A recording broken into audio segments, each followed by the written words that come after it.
نفرتیں، ہماری مسجد تمہاری مسجد، ان کے پیچھے نماز نہیں، ان کے پیچھے نماز نہیں، یہ تو مسلمان ہی نہیں، یہ تو گستاخ رسول ہیں، یہ وہابی ہیں، یہ کافر ہیں۔ دیکھو میں یہ ہاتھ جوڑتا ہوں، امت بن کے رہو، امت بن کے رہو، مومن بن کے رہو، مسلم بن کے رہو، مومنہ بن کے رہو، مسلمہ بن کے رہو، اختلاف رائے کو برداشت کرو۔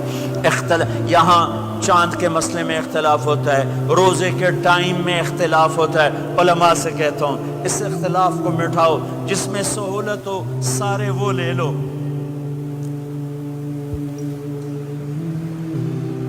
امت میں تفریق نہ پیدا کرو۔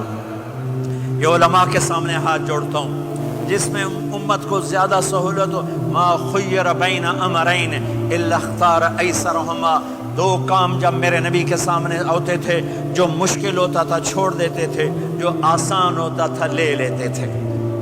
تو میرے بھائی بہنوں، یہ مذہب کی نفرت پاکستان میں، بنگلہ دیش میں اور انڈیا میں آگ لگی ہوئی ہے۔ امت بن کے رہو، امت بن کے رہو۔ اگر آپ اور میرا مسائل میں اختلاف ہے تو یہ ہماری محبت کو نہ ختم کرے، ہمارے تعلق کو نہ ختم کرے، ہماری نفرتیں نہ پیدا ہوں۔ اختلاف رائے شروع سے تھا، آج بھی ہے، آئندہ بھی رہے گا، لیکن اللہ کے واسطے، اللہ کے واسطے، اللہ کے واسطے اس کو محبت میں بدلو، اس سے محبت میں بدلو، اس سے محبت میں بدلو۔ اختلاف رائے کو برداشت کرو، مذہب کے نام کی نفرت کو ہوا نہ دو، ہوا نہ دو، اس کو ٹھنڈا کرو، اس پر پانی ڈالو، اسے بھڑکاؤ نہیں، اس پر پانی ڈالو۔ میرے نبی نے عبداللہ بن ابی سے نباہ کر کے دکھا دیا، جو منافقوں کا سردار، باقی منافقوں کا تو کسی کو پتہ نہیں تھا سوائے میرے نبی کے، عبداللہ بن ابی کا منافق ہونا سب کو معلوم تھا، یہ منافق ہے، اور آپ کے پیچھے نمازیں پڑھتا رہا، آپ نے اس کے اپنے ساتھ رکھا۔ ایک دن آپ پانی پی رہے تھے، عبداللہ بن ابی کے بیٹے عبداللہ پکے صحابی تھے، کہنے لگے یا رسول اللہ تھوڑا پانی تو بچا دیں۔ آپ نے کہا کیا کرو گے؟ کہا اپنے باپ کو پلاتا ہوں، شاید ایمان مل جائے۔ آپ نے پکڑا دیا، گھر آیا، کہا ابا یہ پانی پی لے۔ کہنے لگے یہ کیا ہے؟ کہا یہ میرے نبی کا بچا ہوا پانی ہے، پی لے شاید تجھے ایمان مل جائے۔ سنو، کہنے لگا وہاں سے کسی کا پیشاب لیا وہ پی لوں گا، یہ نہیں پیتا۔ کسی کا پیشاب لیا وہ پی لوں گا، یہ نہیں پیتا۔ وہ واپس جا کر کہنے لگے یا رسول اللہ اجازت ہے میں اس کا سر اڑا دوں؟ آپ نے کہا نہیں، تیرا باپ ہے، یہ کام نہیں کرنا۔ میں نہیں چاہتا کہ لوگ کہیں محمد اپنے ساتھیوں کو قتل کرتا ہے۔ اور جب وہ مرا کم بخت، ان کے بیٹے آئے، یا رسول اللہ میرے باپ کو جنازہ پڑھائیں گے؟ آپ نے کہا پڑھاؤں گا۔ کفن دیں گے؟ کہا دوں گا۔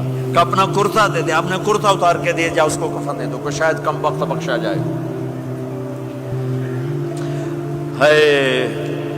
اور اب اتنی نفرت ہے کہ ایک دوسرے کا جنازہ بھی نہیں پڑھتے، سلام بھی نہیں کرتے، مسجدوں میں لڑائیاں ہو رہی ہیں۔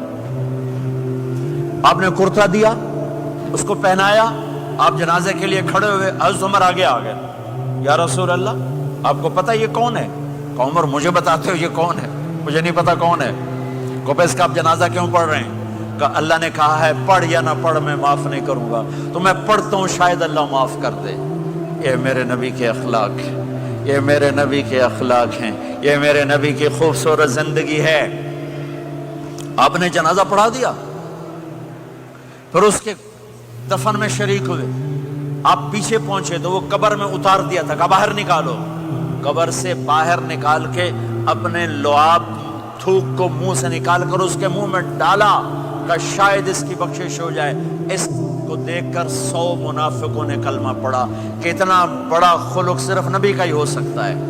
تو میرے بھائی بہنوں، بہت بڑا مجمع آیا ہوا ہے۔ میرے نبی کی زندگی کا دوسرا پہلو، میرے نبی کی زندگی، معاشرت، پاکیزہ اخلاق، محبت بھرا پیغام، ماں باپ کے لیے، بیوی کے لیے، بیوی کا خامد کے لیے، بہن بھائیوں کا ایک دوسرے کے لیے، یہ ایک خوبصورت زندگی ہے جو آج ہم بھول چکے ہیں، مٹ چکی ہے، مٹا چکے ہیں۔ میرے نبی کے خوبصورت اخلاق، میرے نبی کا درگزر کرنا، میرے نبی کا معاف کرنا۔ 21 برس قتل کے منصوبے بنانے والوں کو آپ نے کہا، مکے والے جاؤ معاف کیا، جاؤ معاف کیا، ایک جملے پر جاؤ معاف کیا۔ یہ میرے نبی کا پیغام ہے۔ میرے نبی کے اخلاق سچائی، میرے نبی کے اخلاق دیانتداری، میرے نبی کے اخلاق صدق و امانت، سب سے زیادہ ہائی لائٹ جو مکی زندگی میں آپ کی صفت ہوئی، صادق امین، سچا امانت دار، سچے امانت دار۔ میرے نبی سے پوچھا گیا یا رسول اللہ مسلمان بزدل ہو سکتا ہے؟ کہا ہاں۔ کنجوس بخیل ہو سکتا ہے؟ کہا ہاں۔